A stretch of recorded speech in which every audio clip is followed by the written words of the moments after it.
Hello everyone, तो आप लोग कैसे हैं? उम्मीद कर सकते हो आप लोग ठीक होंगे। तो चलिए आज के सेशन में देखने वाले हैं ऋग्वेद का भाग 2 नहीं थी सॉरी वैदिक काल का भाग 2 देखने वाले हैं। तो चलिए आज कल का होमवर्क था क्वेश्चन नंबर 26, ऋग्वेद समाज कैसा था? ऑप्शन ए शहरी, बी जनजातीय, सी समांति, डी औद्योगिक। राइट आंसर बी जनजातीय ऋग्वेदिक समाज था। क्वेश्चन नंबर 27, विदथ क्या था? ऑप्शन ए युद्ध, बी सभा, सी कर, डी व्यापार। राइट आंसर बी सभा। विदथ सभा थी जो वैदिक काल से संबंधित है। क्वेश्चन नंबर 28, वैदिक काल में शिक्षा का माध्यम क्या था? Option A Pali, B Sanskrit, C प्राकृतिक, D Farsi. Right answer B सांस्कृतिक जो थी, संस्कृत में वैदिक काल की शिक्षा की माध्यम थी। क्वेश्चन नंबर 29, उत्तर वैदिक काल में सबसे महत्वपूर्ण देवता कौन बने? ऑप्शन ए इंद्र, बी अग्नि, सी प्रजापति, डी सोम। राइट आंसर सी प्रजापति जो थे उत्तर वैदिक काल के सबसे महत्वपूर्ण देवता बने थे। क्वेश्चन नंबर 30, वैदिक काल में विवाह का प्रमुख प्रकार क्या था? ऑप्शन ए गंधर्व, बी ब्रह्म, सी असुर, डी राक्षस। राइट आंसर बी ब्रह्म जो था वैदिक काल के सबसे प्रमुख प्रकार का विवाह था। क्वेश्चन नंबर 31, आर्य शब्द का अर्थ क्या है? ऑप्शन ए योद्धा, बी श्रेष्ठ, सी विद्वान, डी पुजारी। राइट आंसर बी श्रेष्ठ जो था वो आर्य शब्द का अर्थ है। क्वेश्चन नंबर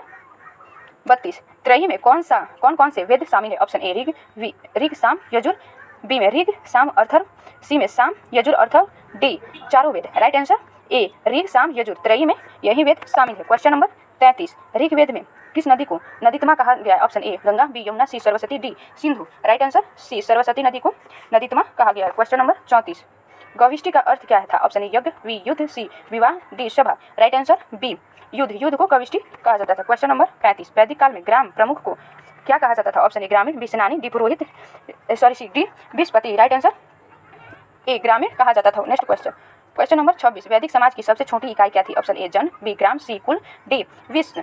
राइट आंसर सी कुल जो था वैदिक समाज का सबसे छोटी इकाई थी। क्वेश्चन नंबर 37, उपनिषद किससे संबंधित है? ऑप्शन ए कर्मकांड से, बी दर्शन, सी युद्ध, डी राजनीति। राइट आंसर बी दर्शन जो है उपनिषद संबंधित है। क्वेश्चन नंबर 38, सत्यम जयते किस उपनिषद से लिया गया है? Option A Karna, B Isha, C Mundaka, D छंदयुग। राइट आंसर सी मुंडक से सत्यम जयते शब्द लिया गया है। क्वेश्चन नंबर 39, वैदिक योगों का उद्देश्य क्या था? ऑप्शन ए मनोरंजन, बी देवताओं को प्रसन्न करना, सी व्यापार, डी शिक्षा। राइट आंसर बी देवताओं को प्रसन्न करना। योग देवताओं को प्रसन्न करने के लिए यज्ञ किया जाता है। जैसे आजकल के अपने उद्देश्य के लिए देवताओं को प्रसन्न करने के लिए कोई मिठाई या कुछ भी कहता है, वैसे ही वैदिक काल में जो था ना यज्ञ करके देवताओं को खुश किया जाता था। क्वेश्चन नंबर 40, ऋग्वैदिक काल में संपत्ति का प्रमुख आधार क्या था? ऑप्शन ए भूमि, बी गाय, सी सेना, डी कर। राइट आंसर ए भूमि जो था संपत्ति का मुख्य आधार था। क्वेश्चन नंबर 41, विष शब्द किसके लिए प्रयुक्त होता था? ऑप्शन ए पुरोहित, बी जनता, सी राजा, डी सैनिक। राइट आंसर बी जनता के लिए विष शब्द प्रयोग होता था। क्वेश्चन नंबर 42, वैदिक काल में युद्ध का मुख्य कारण क्या था? ऑप्शन ए व्यापार,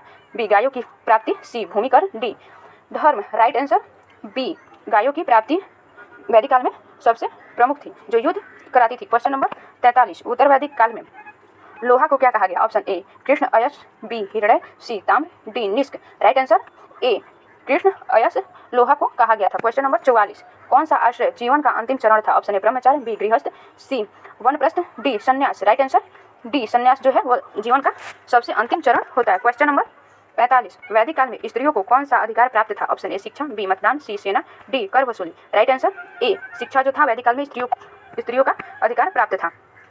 क्वेश्चन नंबर 46, अस्तोमा सदमय किस उपनिषद में है? ऑप्शन ए बृहदारण्यक, बी कंठ, C Isha, D Kena. Right answer A Brihadaranyaka में अस्तोमा सदमय शब्द का उल्लेख किया गया है। क्वेश्चन नंबर 47, बलि क्या था? ऑप्शन ए कर, बी हथियार, सी सभा, डी यज्ञ। राइट आंसर ए कर बलि जो था वो एक प्रकार का कर था। क्वेश्चन नंबर 48, कौन सा वेद पूर्णतः मंत्रों का संग्रह है? Option A Rigveda, B Yajurveda, C Atharvaveda, D Samaveda. Right answer A Rigveda जो है वो मंत्रों का संग्रह है। क्वेश्चन नंबर 49, वैदिक आर्य किस धातु से परिचित नहीं थे? ऑप्शन ए सोना, बी तांबा, डी लोहा, सी लोहा, डी चांदी। राइट आंसर डी चांदी से वैदिक आर्य जो थे ना वो परिचित चांदी से नहीं थे। क्वेश्चन नंबर 50, उत्तर वैदिक काल में राजा की शक्ति किससे बढ़ी?